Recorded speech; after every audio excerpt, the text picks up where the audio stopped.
Since their inception, video games have grown exponentially in popularity.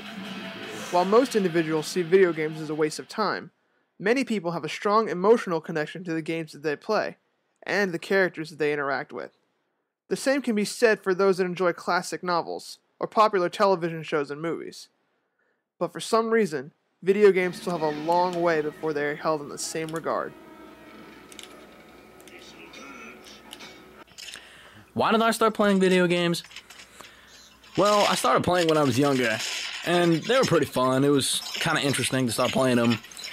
But once you play something and get attached to the characters, it's really hard to not play the next game and find out what happens to them. I mean, it's important to you what happens to these characters. In reality, video games are like cocaine for people that can afford it. Once you start, you can't really stop, and you just gotta keep buying the sequels, and you gotta constantly be playing it. I first got into them because, well, they look like fun, and my friends played them before I did, so.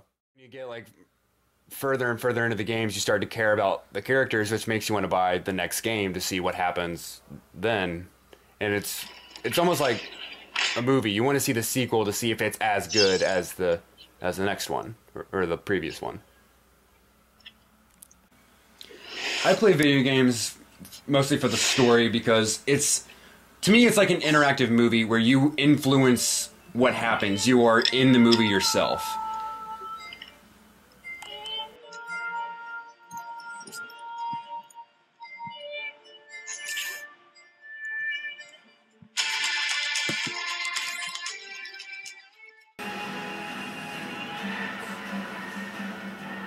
Video games are more than just a way to pass the time. They create a connection to their players that oftentimes goes unnoticed.